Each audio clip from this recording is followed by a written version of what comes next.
நான் இப்பொழுது திருப்பூர் மாவட்டம் உடுமலை வட்டம் குடிமங்கலம் ஒன்றியம் கொங்கல் நகரத்தில் ஒரு தென்னந்தோப்பில் நிற்கின்றேன்.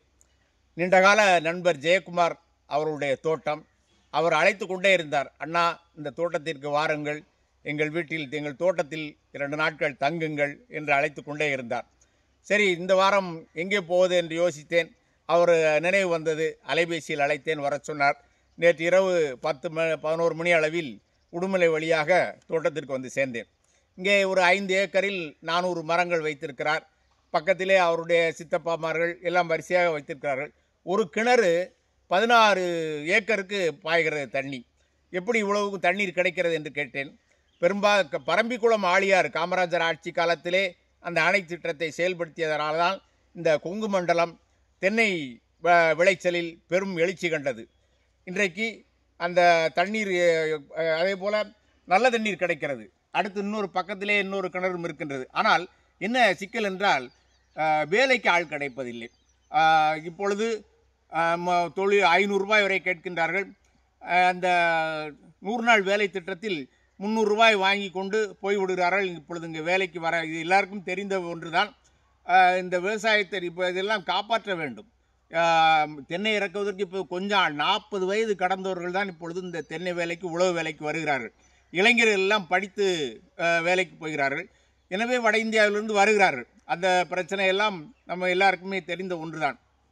ஆனால் கடந்த ஆண்டு வரை தமிழ்நாடு தென்னை தேங்காய் விளைச்சல் 3வது இடத்தில் இருந்தது. இப்பொழுது 2வது இடத்திற்கு வந்திருக்கின்றது. முதலிடத்தில் இருந்த கேரளம் 3வது இடத்திற்கு போய்விட்டது. கர்நாடகம் முதலிடத்துக்கு வந்திருக்கின்றது.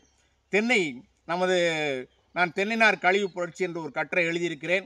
நமது ஈரோடு பூங்கொடி சாமிநாதன் அவருடைய மகன் செந்தில் அவர்களிடம் நீண்ட கலந்துரையாடல் பண்ணி அந்த கட்டுரை எழுதியிருக்கேன். அந்த கட்டுரை நான் தருகிறேன். தென்னையை பற்றி இந்த தென்னைநார் கழிவில் இப்பொழுது துபாயில் கழிவு மூலமாக 1 கிலோ தக்காளி விளைந்த இடத்தில் தென்னை நார் கழிவை வைத்துக்கொண்டு 10 கிலோ தலை விளைய வைக்கிறார்கள். இப்பொழுது டொமேட்டோ ஃபேக்ட்ரி என்று தான் சொல்லுகிறார்கள் துபாயில். அந்த டொமேட்டோ ஃபேக்ட்ரியில் ஒரு நாளைக்கு 1000 கிலோ தக்காளி அறுவடை செய்து துபாய் மார்க்கெட்டுக்கு வருகிறது. இதுபோல் அமெரிக்காவில் மக்கள் தொகையில் 35 கோடி பேரில் 2 விழுக்காட்டினர் தான் விவசாயிகள். மற்ற அனைத்தும் கருவிகளை கொண்டு விவசாயம் செய்கிறார்கள். எனவே விவசாயத்திற்கு ஆள் குறைந்தாலும் கருவிகளை கொண்டு செய்யலாம்.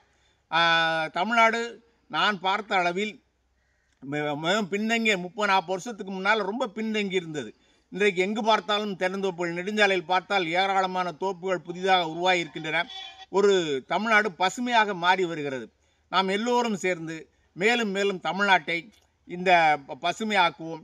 மேற்கு தொடர்ச்சி மலைகளில் பாதுகாக்க வேண்டும். அதை பற்றி நான் நீர்க்குடத்தை காப்போம் என்ற ஒரு தலைப்பிலும் கட்டுரை எழுதியிருக்கின்றேன். இன்று இந்த தென்னந்தோப்புக்கு வந்தது எனக்கு ஒரு மகிழ்ச்சி. அப்படியே சுற்றி காட்டுங்க. அங்கே ஒரு கிணறு இருக்குது, இந்த பக்கம் ஒரு கிணறு இருக்குது.